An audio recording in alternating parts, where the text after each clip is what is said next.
Hi everyone, WeaponCollector here. Got this new GANZO recently, so thought I'd better do a review on it. So this is the GANZO G8012 BK. You can get this in a couple of different colours than this black version. You can get it in black, black and green, black and brown, and black and orange. It's mainly the handle that changes the colour. Oh, and the sheath. Sometimes, like the brown one, I think the sheath is brown as well. So there's the box you get it in, and this is the knife. So it's a sort of survival knife,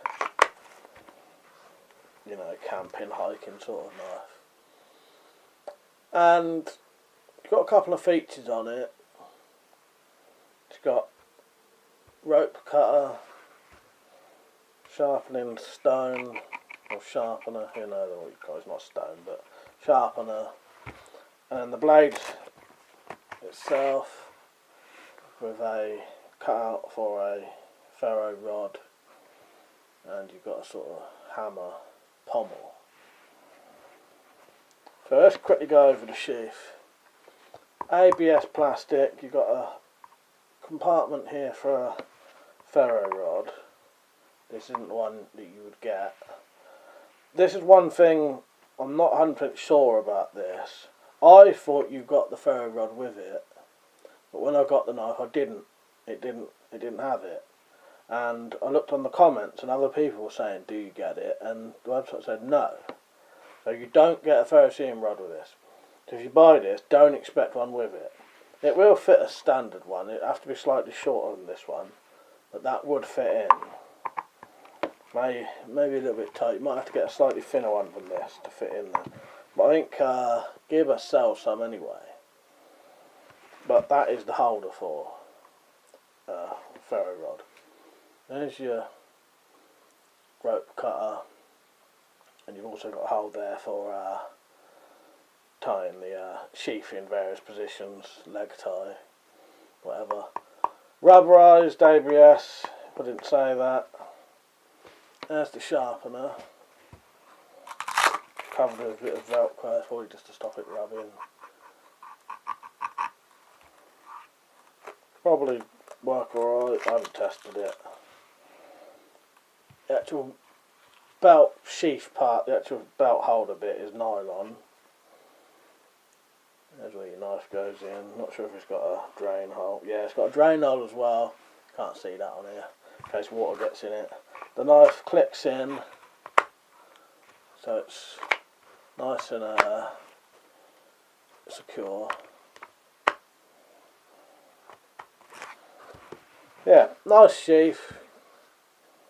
Seems quite good. Nice, comfortable, you know, and hard looking thing. So, yeah, sheath looks good to me. So then, here's the knife. Came decently sharp, would cut paper into nice little thin slivers. I've tested out the striker, which works good.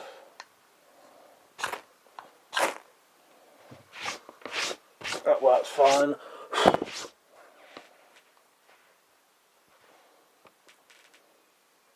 No serrations or anything, so if you don't like serrations or have no use for them, this doesn't have them anyway. Blade looks just under 1/4 of an inch thick. The overall blade length is 11.5 centimetres. The whole entire knife is 24 centimetres. Handle is 12 centimetres. Hard ABS plastic. And at its thickest it is 1.7 centimetres. Now I looked up about the if these was full tang or anything like that. And, well, not full tang, because you can see it ain't full tang, but I wondered how big the tang was and that. And you can unscrew this end. I won't do it now because I haven't loosened it, but you can unscrew this end and take the blade out. And then what it shows is there's a tiny little, the whole entire blade handle, you know, tang is about that thick, but looks about 2 centimetres thick maybe, you know, wide. But about here is a little rat tail tang that's like welded on. And I thought to myself, well, they're normally good, that doesn't normally break or anything. I've not seen anyone break one, but you could break it, I suppose. But one thing I noticed about this knife, if you did break it, just here, or maybe slightly higher, on the blade there's a hole. So all you'd have to do is make a little hole in this handle, drill a hole right through, stick a pin through. You could do that in the wild if you had something that could make a hole through, you know. So even if you somehow broke that rat tail tang, you could still pin the blade in. You know, I just thought I'd mention that because I don't think anyone had. Lanyard hole there. It is quite a comfortable knife. You can see how it fits my hand there. You've got the finger grooves. Yeah, I like how it feels. Doesn't feel too thick either. You know, some handles are a bit fat. Not sure what the coating is on the blade. It seems quite durable. 7CR 17 MOV is the blade steel.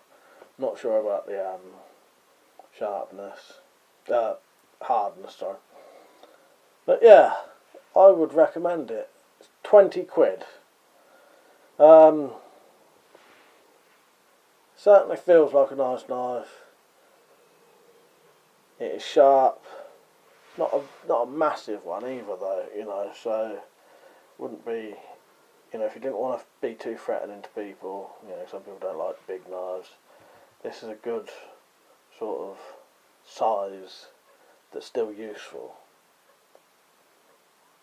The only drawbacks I'd say is the not having the ferro rod, but it's not a drawback, but I think people will buy it thinking there is one and there isn't. But I would definitely recommend this for 20 quid to go in a bug out bag, or, you know, if you're going hunting or fishing or survival and that. You know, entirely up to you, but 20 quid for a knife with these features I think is alright kind of money. Most of the Ganzos, well, in fact all of the Ganzos I've had was good. The thing about the rat tail tang, it's about that long. I'm sure it would never break ever, but if it did, you've got a way of just pinning the handle back in anyway, you know, and all you'd be missing is just that little end, you know. Yeah, that's the GANZO G8012 BK. Comes in quite a few different colours. Got a sharpener, rope cutter, hammer pommel, holder for the ferro rod. Well worth buying, I think. So, if you're interested in this, there'll be links below in the more info section, and if I've forgotten any details about this knife, they'll be in there as well. Yeah, I think that's it. Alright, links below. See you later. Before you leave, if you ever wanted to support this channel, you can now via Patreon, or by shopping at Amazon.com and Gearburst. There's more info below if you need that. Remember, if you want to get full notifications for this channel, click the bell, and I'll see you later. Cheers.